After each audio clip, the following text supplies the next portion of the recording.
ಬರ್ತದೆ. ಆ ಊರಿನ ಹೆಸರೇ ಗ್ವಾಲಗೇರಿ. ಆ ಗ್ವಾಲಗೇರಿ ಒಳಗ ಕುರುವ ಗೊಲ್ಲಾವನ ತೇರು ಎಳೀತದೆ.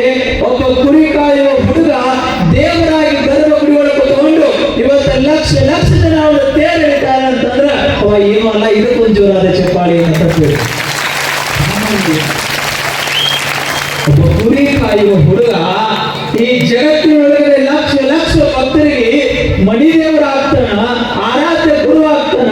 ಅವನ ತೇರನ್ನ ಲಕ್ಷ ಲಕ್ಷ ಜನ ಎಳಿತಾರ ಅಂದ್ರ ಸಾಮಾನ್ಯ ಏನು? ಸಾಮಾನ್ಯ ಗುರು ದೇವರ ಆಗ್ಬೇಕಂದ್ರೂ ಸಹಿತ ಸದ್ಗುರುವಿನ ಒಲಿವೆ ಬೇಕು.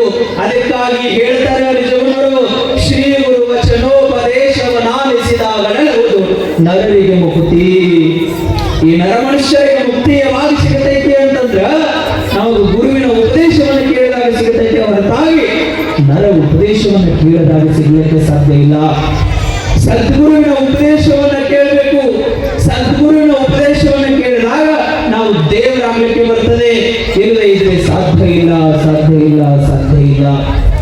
ಅದಕ್ಕಾಗಿ ಹೇಳ್ತಾರೆ ದಾಸರು, ಗುರುವಿನ ಗುಲಾಮನಾಗುವ ತನಕ ದೊರೆಯದಣ್ಣ ಮುಕುತಿ. ಗುರುವಿಗೆ ಗುಲಾಮನಾಗಬೇಕು. ಗುರುವಿಗೆ ಗುಲಾಮನಾದಾಗ ಮಾತ್ರ ದೇವರು ಒಲಿತಾನೆ ಹೊರತಾಗಿ ಇಲ್ಲದೆ ಇದ್ರೆ ದೇವರು ಒಲಿಯಲಿಕ್ಕೆ ಸಾಧ್ಯ ಇಲ್ಲ. ಸದ್ಗುರುವಿನ ಸೇವಾ ಮಾಡೋದ್ರಿಂದ, ಸದ್ಗುರುವಿನ ಒಲಿಮೆ ಆಗೋದ್ರಿಂದ ಎಲ್ಲರಿಗೂ ಸದ್ಗುರು ಒಲಿಯಲಿಕ್ಕೆ ಸಾಧ್ಯ ಇಲ್ಲ. ಎಲ್ಲರಿಗೂ ಒಲಿಯೋದು ಗುರು ಒಲಿಬೇಕಂದ್ರೂ ಸಹಿತ ಪೂರ್ವ ಜನ್ಮದ ಪುಣ್ಯ ಮಾಡಿ ಬಂದಿರಬೇಕು. ಪೂರ್ವ ಜನ್ಮದ ಗುರುವಿನ ಗುಲಾಮ ನಾಗುವ ತನಕ ದೊರೆಯದಣ್ಣ ಮುಕುತಿ, ದೊರೆಯದಣ್ಣ ಮುಕುತಿ. ಪರಿ ಪರಿ ಅನೇಕ ಶಾಸ್ತ್ರಗಳು ವ್ಯರ್ಥವಾಯಿತು ಭಕುತಿ, ವ್ಯರ್ಥವಾಯಿತು ಭಕುತಿ. ಗುರುವಿನ ಗುಲಾಮ ನಾಗುವ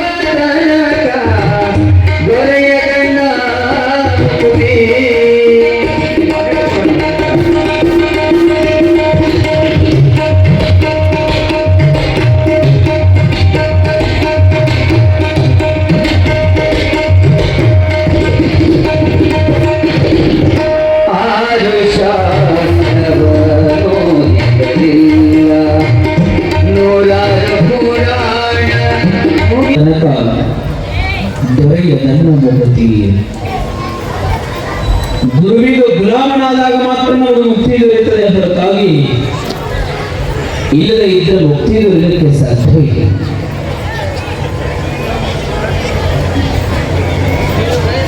ಈ ಭೂಮಿ ಮೇಲೆ ಬಹಳ ಜನ ಗುರುಗಳಿದ್ದಾರೆ.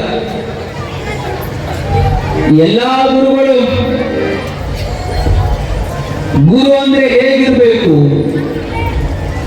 ಒಬ್ಬ ಸನ್ಯಾಸಿ ಅಂದ್ರೆ ಹೇಗಿರಬೇಕು, ಎಲ್ಲ ಧರ್ಮಗಳನ್ನ ಪ್ರೀತಿಸುವಂತವನಿಗೆ ಮಾತ್ರ ಗುರು ಅಂತ ಕರೀತಾರೆ, ಸನ್ಯಾಸಿ ಅಂತ ಕರೀತಾರೆ ಹೊರತಾಗಿ ಏಕ ಪಕ್ಷದ ಜಾತಿಯನ್ನ ಪ್ರೀತಿಸುವಂತವನಿಗೆ ಗುರು ಅಂತ ಕರೆಯೋದಿಲ್ಲ. ಗುರು ಎನ್ನುವಂತವನು ಎಲ್ಲರನ್ನ ಪ್ರೀತಿಸಬೇಕು, ಎಲ್ಲರನ್ನ ಅಪ್ಪುಗೊಳ್ಬೇಕು, ಎಲ್ಲರನ್ನ ಗೌರವಿಸಬೇಕು. ಅಂದಾಗ ಮಾತ್ರ ಆತನಿಗೆ ಗುರು ಅಂತ ಕರೀತಾರೆ ಹೊರತಾಗಿ ಇಲ್ಲದೆ ಇದ್ರೆ ಗುರುಗಳು ಅನ್ನಕ್ಕೆ ಸಾಧ್ಯ ಇಲ್ಲ. ಗುರು ಅಂದ್ರೆ ಸಾಮಾನ್ಯ ಅಲ್ಲ. ಗುರು ಅಂದ್ರೆ ನರನನ್ನ ಹರನನ್ನಾಗಿ ಮಾಡ್ತಾನೆ, ಮನುಷ್ಯನನ್ನ ಭಗವಂತನ ಭಕ್ತನನ್ನಾಗಿ ಮಾಡ್ತಾನೆ. ಹಾಗಾಗಿ ಗುರು ಸಾಮೀಪ್ಯಕ್ಕೆ ಹೋಗಬೇಕು. ಗುರುವಿನ ಸಾಮೀಪ್ಯಕ್ಕೆ ಹೋಗೋದ್ರಿಂದ ಈ ಬದುಕು ಬದಲಾವಣೆ ಆಗ್ತದೆ. ಈ ನರ ಮನುಷ್ಯನ ಬದುಕು ಹರ ಮನುಷ್ಯನ ಬದುಕು ಆಗ್ತದೆ. ಹಾಗಾಗಿ ಗುರುವಿನ ಸಾಮೀಪ್ಯಕ್ಕೆ ಹೋಗಬೇಕು. ಬಹಳ ಜನ ಈ ಭೂಮಿ ಮೇಲೆ ಗುರುಗಳದಾರ.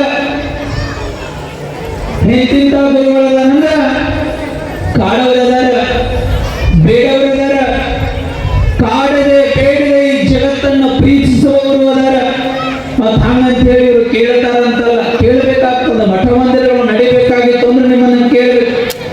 ಆದ್ರ ಅತಿಯಾಗಿ ಕಾಡುವ ಹಾಗಿಲ್ಲ, ಅತಿಯಾಗಿ ಬೇಡುವ ಹಾಗಿಲ್ಲ. ಪ್ರೀತಿಯಿಂದ ಗೆಲ್ಲಬೇಕು ಈ ಜಗತ್ತನ್ನ, ದ್ವೇಷದಿಂದ ಅಲ್ಲ.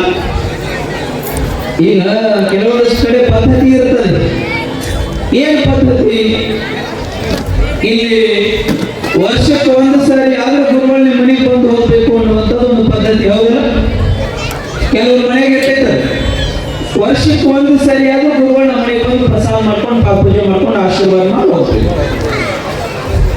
ಪ್ರತಿ ವರ್ಷ ಗುರುಗಳು ಬರ್ತಿದ್ರು, ಪೂಜೆ ಮಾಡ್ತಿದ್ರು, ಪ್ರಸಾದ ಮಾಡ್ತಿದ್ರು, ಆಶೀರ್ವಾದ ಮಾಡಿ ಹೋಗ್ತಿದ್ರು. ಕೆಲವು ವರ್ಷ ಬರಗಾಲ ಬಿಟ್ಟು ಗುರುಗಳು ಶಿಷ್ಯನ ಮನೆಗೆ ಬರೋದು ಬಿಟ್ಬಿಟ್ರು. 1 ವರ್ಷ ಬಿಟ್ರು, 2 ವರ್ಷ ಬಿಟ್ರು, 3 ವರ್ಷ ಬಿಟ್ರು, 10 ವರ್ಷ ಗುರುಗಳು ಬರೆದು ಬಿಟ್ರು. 11ನೇ ವರ್ಷಕ್ಕೆ ಶಿಷ್ಯ ಮಠಕ್ಕೆ ಹೋದ. ಯಪ್ಪ, ಈ ಬಡಭಕ್ತನ ಮನೆಗೆ ಬರಲಾರ್ದಂಗ 10 ವರ್ಷ ಆಯಿತು, ಬಂದೇ ಇಲ್ಲ, ಪ್ರಸಾದ ಮಾಡೇ ಇಲ್ಲ. ನೀವು ಬರಲಾರಕ್ಕೆ ಮನೆಯೆಲ್ಲ ಬಡತನ ಕಾಣಕತ್ತದ, ಮನೆ ಒಳಗೆ ಯಾರೂ ಸುದ್ದಿಲ್ಲ, ಎಲ್ಲರೂ ದಾರಿ ತಪ್ಪಕತ್ತಾರ. ದಯವಿಟ್ಟು ನೀವು ಬಂದು ಆಶೀರ್ವಾದ ಮಾಡಿ ಹೋಗ್ಬೇಕು. ಆಯ್ತಪ್ಪ, ಬರ್ತೀನಿ ಅಂತ ಹೇಳಿ ಇಂತಹ ದಿನಾಂಕ, ಇಂತಹ ಸಮಯ, ಇಂತಹ ವಾರ ಅಂತ ನಿಗದಿಪಡಿಸಿ ಕಳಿಸಿದ್ರು. ಹೋದ ಅಂತ ದಿನಾಂಕ, ಅಂತ ವಾರ, ಅಂತ ಸಮಯಕ್ಕೆ ಗುರುಗಳು ಭಕ್ತನ ಮನೆಗೆ ಬಂದರು. ಭಕ್ತ ಮನೆಗೆ ಬಂದು ಪಾದ ಪೂಜೆ ಮುಗೀತು, ಎಲ್ಲ ಮುಗೀತು. ಎಪ್ಪ ಬರ್ಲೇನು ಅಂದ್ರೆ ಗುರುಗಳೆಪ್ಪ, ಹಂಗಯ್ಯ ಹೋಗ್ತೀರಿ, ಪ್ರತಿ ಸರಿ ಪ್ರಸಾದ ಮಾಡ್ಕೊಂಡು ಹೋಗ್ತಿದ್ರಿ, ನಿಮ್ಮ ಸಲುವಾಗಿ ಎಲ್ಲ ಅಲ್ಲಿಗೆ ನಡೆಯದ, ನೀವು ಪ್ರಸಾದ ಮಾಡ್ಕೊಂಡೇ ಹೋಗ್ಬೇಕು, ಹಾಗೆ ಹೋಗ್ಬಾರ್ದು. ಆಯ್ತು, ಜಳಕಕ್ಕೆ ರೆಡಿ ಮಾಡು, ಸ್ನಾನಕ್ಕೆ ರೆಡಿ ಮಾಡು, ಪೂಜೆ ರೆಡಿ ಮಾಡು ಅಂತ ಹೇಳಿದ್ರು. ಜಳಕಕ್ಕೆ ರೆಡಿ ಮಾಡಿದ, ಪೂಜೆ ರೆಡಿ ಮಾಡಿದ, ಜಳಕ ಮುಗೀತು, ಪೂಜೆ ಮುಗೀತು. ಮುಗಿದಗಳೇ ಗುರುಗಳು ಎಡಿಬಟ್ಟನೆ ತಾಟ್ ಇಟ್ಕೊಂಡು ಕುತ್ಕೊಂಡ್ರು. ಎಲ್ಲ ಪ್ರಸಾದವನ್ನು ತಂದು ಗುರುಗಳ ಕಟ್ಟಿಗೆ ಎಡಿ ಮಾಡಿದ್ರು ಆ ತಾಯಿ. ಎಡಿ ಮಾಡಿದ ತಕ್ಷಣನೇ ಏನ್ ಮಾಡ್ಬೇಕು ಗುರುಗಳು? ತಗೋಬೇಕ ತಗೊಳ್ಬಾರ್ದು? ಪ್ರಸಾದವನ್ನು ತಗೋಬೇಕ ತಗೋಬಾರ್ದು? ತಗೋಬೇಕಲ್ಲ. ಅವಾಗ ಗುರುಗಳಂತ, ಇಲ್ಲ ನಾ ಪ್ರಸಾದ ಮಾಡೋದಿಲ್ಲ ಅಂದ್ರು. ಅಂದ್ರೆ ಪಾಯಿಟ್ಟೆಲ್ಲ ನಿಮ್ಮ ಸಲುವಾಗಿ ಅಡಿಗೆ ಮಾಡ್ಯಾದ, ಮಡಿಯಿಂದ ಅಡಿಗೆ ಮಾಡೇವಿ, ಮತ್ತೆ ಏನಾರ ತಪ್ಪಾದ್ರೆ ಹೇಳ್ರಿ ತಿಳ್ಕೊಂತೀವಿ, ಕರೆ ಹಂಗೆ ಮಾಡಕ್ ಹೋಗ್ಬೇಡಿ, ಪ್ರಸಾದ ಮಾಡಿ. ಏನಿಲ್ಲ, ಮಾಡೋದಿಲ್ಲ ಅಂದ್ರೆ ಮಾಡೋದಿಲ್ಲ. ಒಬ್ಬ ಮಡಿ ಸನ್ಯಾಸಿಗಳು ಬಂದು ನೀವು ಮಾಡಿದ ಅಡಿಗೆ ಎಲ್ಲ ಅವ್ರ ತಟ್ಟಿ ಒಳಗೆ ನೀಡಿಸ್ಕೊಂಡು ನೀವು ಪ್ರಸಾದ ಮಾಡೋದಿಲ್ಲ ಅಂತ ಗುರುಗಳು ಕುಂತಾಗ ನಿಮ್ಗೆ ತ್ರಾಸ ಆಕೈತೋ ಏನು ಅಪ್ಪ ಕೊಡ್ತೀರ? ನಮ್ಮ ಮನ್ಯಾಗ ಚೂರ ಆಯ್ತು, ಗುರುಗಳು ಪ್ರಸಾದ ಮಾಡೋ ದುಃಖ ಆಕೈತಲ್ಲ. ಆ ಶಿಷ್ಯ ಬಹಳ ದುಃಖ ಆಯ್ತು. ಯಪ್ಪ, ಯಾಕೆ ಏನಾಗೈತೆ ಹೇಳಿ? ಏನಿಲ್ಲ, ನಮ್ದೊಂದು ಷರತ್ತರೆ, ಆ ಷರತ್ತಿಗೆ ನೀವು ಒಪ್ಪಿಕೊಂಡ್ರೆ ನಾ ಪ್ರಸಾದ ಮಾಡ್ತೀನಿ, ಇಲ್ಲಾಂದ್ರೆ ಮಾಡೋದಿಲ್ಲ. ಯಪ್ಪ, ಷರತ್ತು ಏನದ ಹೇಳಿ? ಏನಿಲ್ಲ, ವರ್ಷನ ಬಂದಾಗ ಏನು ಕೊಡ್ತಿದ್ದೀನಿ? ಯಪ್ಪ, 1 ಚೀಲ ಜೋಳ ಕೊಡ್ತಿದ್ಯಾ, 1 ಚೀಲ ಗೋಧಿ ಕೊಡ್ತಿದ್ಯಾ, ಮ್ಯಾಲೆ 10,000 ರೂಪಾಯಿ ಕಾಣಕ ಕೊಡ್ತಿದ್ಯಾ, ಮತ್ತ 10 ವರ್ಷದ್ದೆಲ್ಲ ಲೆಕ್ಕ ಹಾಕು, ಏಟಾಯ್ತು ನೋಡಿ ಅಟ್ಟು ಕೊಟ್ರೆ ಊಟ ಮಾಡ್ತೀನಿ, ಇಲ್ಲ ಅಂದ್ರೆ ಮಾಡೋದಿಲ್ಲ ಅಂತ ಅವ್ರು. 1 ವರ್ಷದ ಏಟಾಯ್ತು, 10 ವರ್ಷದ ಏಟಾಯ್ತಾ ಇವ ಎಲ್ಲ ಏಟಾಯ್ತು? 10 ಚೀಲ. ಏಟು? 10 ಚೀಲ. 1 ಲಕ್ಷ, 10 ಚೀಲ ಜ್ವಾಳ, 10 ಚೀಲ ಗೋಧಿ. ಒಮ್ಮಲಿಗೆ ಶಿಷ್ಯ ಗಾಬರಿ ಆದ. ಯಪ್ಪ, ನಿನಗೆ ಕೊಡ್ಬೇಕಂತೀನಿ, ಕರೆ ಕೈಯೆಲ್ಲ ಖಾಲಿ ಆಗ್ಯದ, ಹಂಗ ಮಾಡಕ್ ಹೋಗಬೇಡ, ನೀ ಪ್ರಸಾದ ಮಾಡು.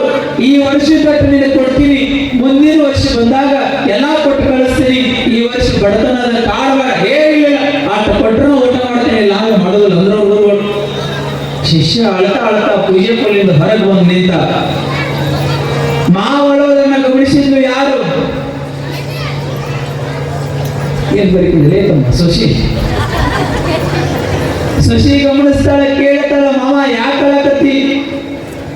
ಏನಿಲ್ಲ ತಂಗಿ, ಗುರುಗಳು ಹಿಂಗಿ ಮಾಡಾಕತ್ತಾರ, ಮತ್ತೆ ಇಟ್ಟು ಕೊಟ್ಟನ ಮಾಡ್ತೀನಿ ಅನ್ನಕತ್ತಾರ, ಇಲ್ಲಾಂದ್ರೆ ಮಾಡೋದಿಲ್ಲ ಅನ್ನಕತ್ತಾರ, ಮತ್ತೆ ಹೆಂಗ್ ಮಾಡ್ಲಿ? ಮಾವ ಏನ್ ದೊಡ್ಡ ಕೆಲಸ, ನೀವು ಹೊರಗೆ ನಾ ಒಳಗೋಕೆ ನಂದಾಗಿ. ಈಗಿನ ಸ್ವಸ್ಥರು ಬಹಳ ಬೇಕಿರ್ತಾರೆ. ನಿಮ್ಮ ಊರಾಗೆಲ್ಲ ಬೇರೆ ಊರಾಗ, ನಿಮ್ಮ ಊರಾಗೆಲ್ಲ ಬಹಳ ಚಲೋನ ಇದೆ, ನೀವು ಕೇಳಿ ಹಿಂಗೆ ಇದೆ, ಇಷ್ಟ ಚಲೋ ಇದೆ ಸಾಕು. ಆಗ ಸ್ವಶಿ ಒಳಗೆ ಹೋಗಿ ನಿಂತು ಬಹಳ ಒಳ್ಳೆ ಮನೆತನದವ್ರು ಆಗಿದ್ದು, ಸಂಸ್ಕಾರ ಪಡ್ಕೊಂಡಿದ್ದು, ಕೇಳ್ತಾಳ, ಯಪ್ಪ ಏನು ಅಪ್ಪಣೆ ಮಾಡ್ರಿ, ಏನ್ ಹೇಳಬೇಕು ಮಳೆ ಮಳೆ ಹೇಳ್ಬೇಕು, ಅಟ್ಟು ಕೊಟ್ರೆ ಮಾಡ್ತೀನಿ, ಇಲ್ಲಾಂದ್ರೆ ಮಾಡಿದ್ರು ನಡಿ ಅಂದ್ರು ಮಕ್ಕಳು ಗುರುಗಳು. ಇಲ್ರಿ ಅಪ್ಪ ನಿಮ್ಮ ಷರತ್ತಿಗೆ ನಾವು ಒಪ್ಕೊಂಡಿವಿ, ಖರೆ ನಮ್ಮದು ಒಂದು ಷರತ್ತು ಐತಿ ಎಂದಕ್ಕೆ ಶಶಿ. ನನ್ನ ಷರತ್ತಿಗೆ ನೀವು ಒಪ್ಕೊಂಡ್ರೆ ನಿಮ್ಮ ಷರತ್ತಿಗೆ ನಾವು ಒಪ್ಕೊಂತೀವಿ. ಅದೇ ಒಂದು ದೊಡ್ಡ ಷರತ್ತು ಹೇಳಂದ್ರ ಗುರುಗಳು.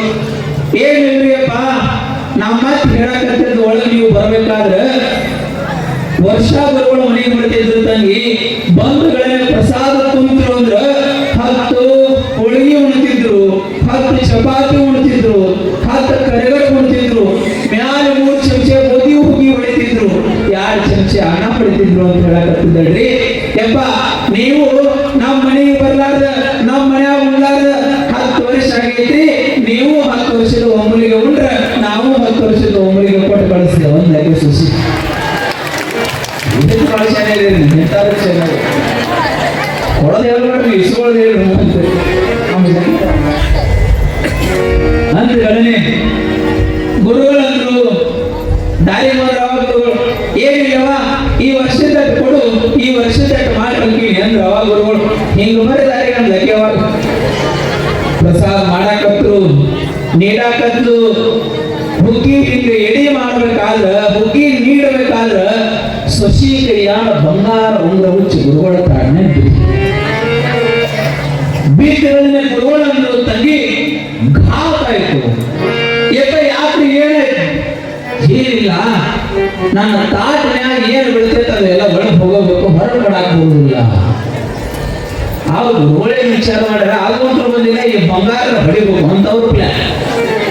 ತಾಟ್ನ್ಯಾಗ ಬಂಗಾರ ಬಿದ್ದರೆ ತಂಗಿ ಈ ಉಂಗ್ರ ಹೊಳೆ ಕೊಡಾಕ್ ಬರೋದಿಲ್ಲ, ಇದನ್ನ ಸೇವನೆ ಮಾಡಲೇಬೇಕು. ಯಪ್ಪ ಹಂಗ ಮಾಡಬೇಡ್ರಿ, ನಮ್ಮ ಅಪ್ಪ ಕೊಟ್ಟವನ ಅಪರೂಪಕ್ಕ ನೀವು ಹಂಗ ಮಾಡಿಬಿಟ್ರಿ ಅಂದ್ರೆ ನಾನು ನಮ್ಮ ಅಪ್ಪ ಕೇಳಿದ್ರೆ ನಾ ಏನ್ ಹೇಳಿ, ದಯವಿಟ್ಟು ಹಂಗ ಮಾಡಕ್ ಹೋಗ್ಬೇಡ್ರಿ, ನನಗೆ ವಾಪಸ್ ಕೊಡ್ರಿ, ನಾನು ತಪ್ಪಾಗಿಲ್ಲ ಕ್ಷಮ ಮಾಡ್ರಿ. ಇಲ್ಲ ತಂಗಿ ಕೊಡಾಕ್ ಬರೋದಿಲ್ಲ, ಕೊಡಾಕ್ ಬರೋದಿಲ್ಲ ನಾನು ತಗೊಳ್ಳೇಬೇಕು ಹೇಳಿ ಗುರುಗಳು ತಗೊಂಡ ಬಿಟ್ರು ಒಳಗೆ. ಶಶಿ ಅಂದು ತಗೋರು ಮುಂದೆ ಇನ್ನು ಪಾಳೆ ಆಯ್ತು ಅಂದಕ್ಕೆ ಮನಸ್ಸಿನ ಹೇಗೆ ಅನ್ನ ನೀಡಕ್ ಬಂದು, ಅನ್ನ ನೀಡಕ್ ಬಂದಾಗ ಅಣ್ಣದ ಚಮಚ ಪಾಟನ ಗುರುಗಳ ತಾಡ್ನೆ ಬಿಟ್ಲಕ್ಕೆ ಶಶಿ.